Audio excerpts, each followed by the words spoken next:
When we talk about 4G and 5GE, we're not simply referring to 4 and 5, but to two completely different approaches to data transmission that shape our entire modern life.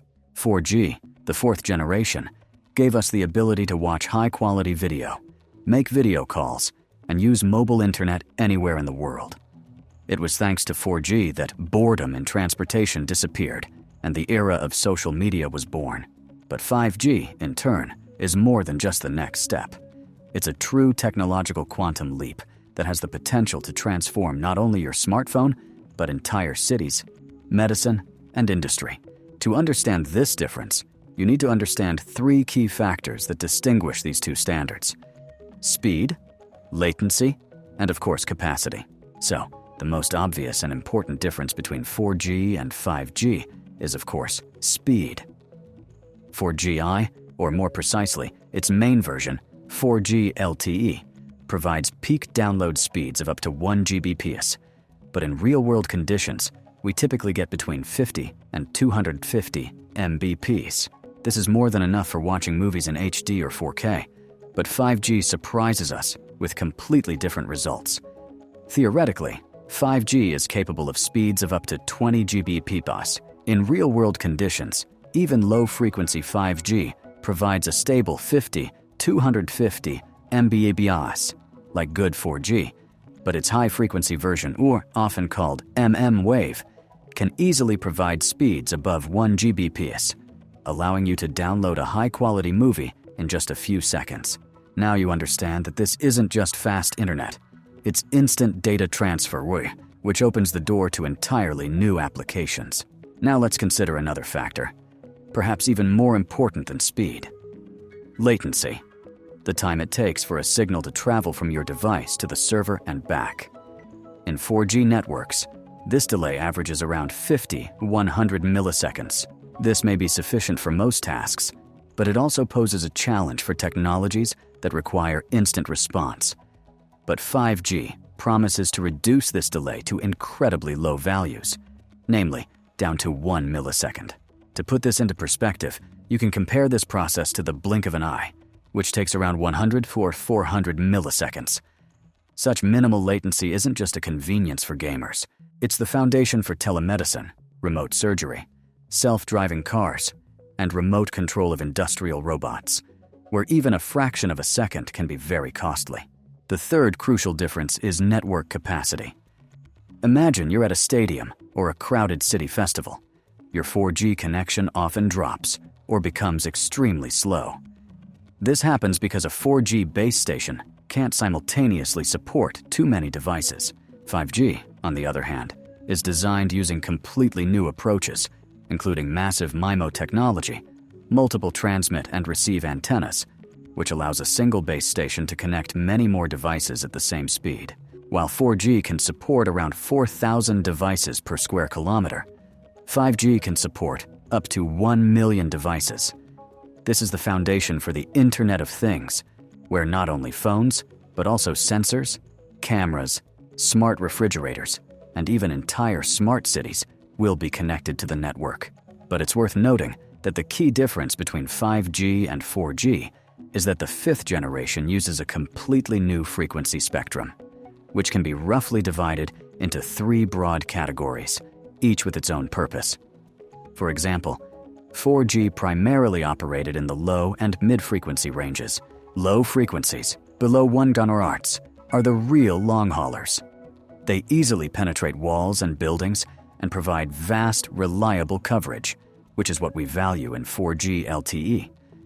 But the main problem is that they are slow and have very limited capacity, meaning they can't serve many users simultaneously. 5G adds two entirely new tools. The first is mid-band. This is the gold standard for 5G. It delivers speeds many times faster than 4G, while still maintaining relatively decent penetration. It's this band that powers most fast 5G networks in cities today. The second, most revolutionary, and at the same time most demanding, is high band, or millimeter wave. This is a super fast backbone capable of delivering the gigabit speeds we discussed earlier, but it has a truly significant drawback. Millimeter waves don't penetrate walls, windows, tree foliage, or even heavy rain. Their range is only a few hundred meters. This factor leads us to a fundamental difference even in the infrastructure itself. Since 4G networks are built on large, powerful base stations, they cover large areas. 5GE, however, especially in the wave range, cannot do this. It requires the installation of many more small transmitters, so-called small cells, which are placed on lampposts, building rooftops, and bus stops. As you can see, this makes 5G deployment more complex, expensive, and slower, but it guarantees ultra-high density and speed in specific locations, such as stadiums or business centers. Another important, yet less obvious difference is energy efficiency. Despite its complexity, 5G is much more efficient than its predecessor. Thanks to smarter coding and technologies, 5G consumes significantly less energy per bit of data than 4G. This is critical for the Internet of Things, where millions of tiny sensors must operate autonomously for years. We've already talked about frequencies today. But without two key technologies, massive MIMO and beamforming, this difference would simply be impossible.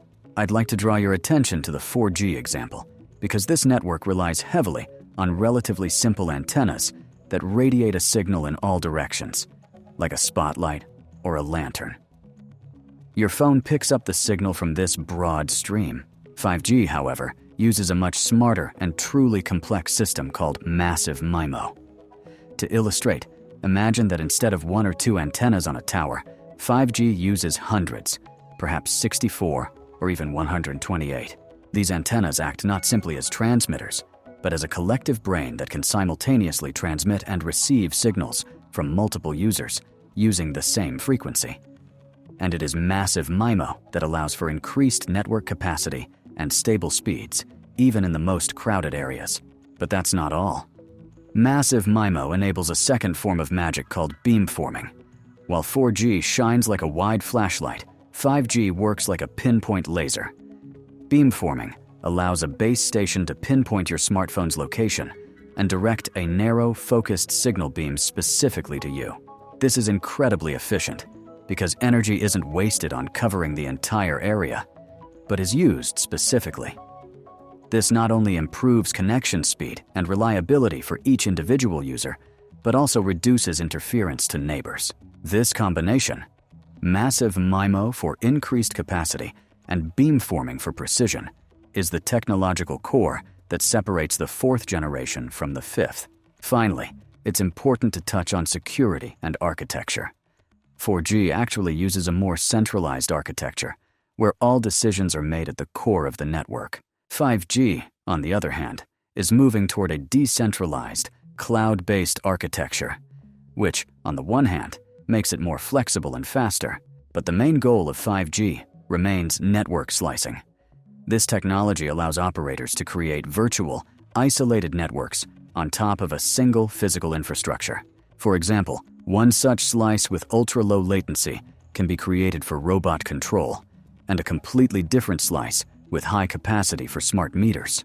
This is not only revolutionary for business, but also improves security, since an attack on one virtual slice will not affect the critical isolated slice. Before we wrap up our video, it's worth noting one more subtle but important difference that directly affects your device: spectral efficiency.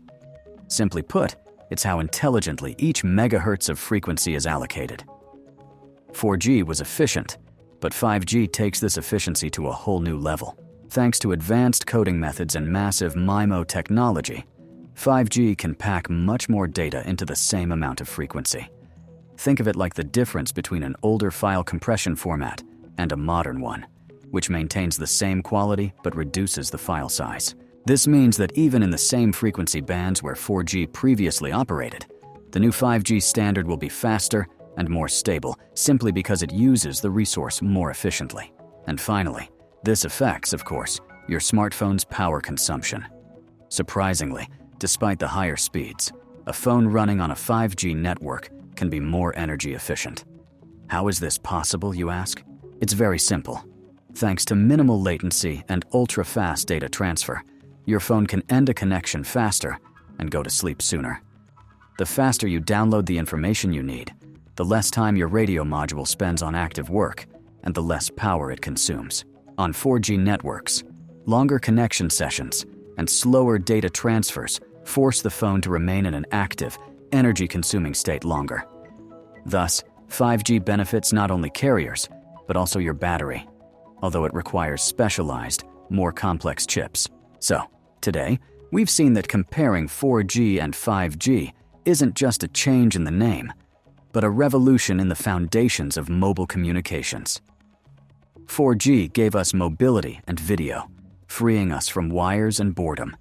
But 5G creates something completely new: intelligent infrastructure. 5th generation marks the transition from mass broadcasting to pinpoint, personalized data transmission, where massive MIMO and beamforming technologies have transformed radio signals from broadband into a highly focused laser. 5G isn't just high speed, it's low latency, making telesurgery and self-driving cars possible. It's also massive capacity, which will form the foundation for the Internet of Things, where millions of devices can communicate without interference. Ultimately, I want to say that 5G is a technological promise that is destined to take us beyond smartphones. It is a standard that is designed to unite everything into a single, instant, and reliable network. It is not just the next page in the history of mobile communications.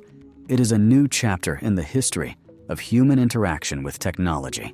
However, it is up to you to choose what exactly. But first, I advise you to thoroughly analyze everything, so as not to lose the necessary speed in your work later.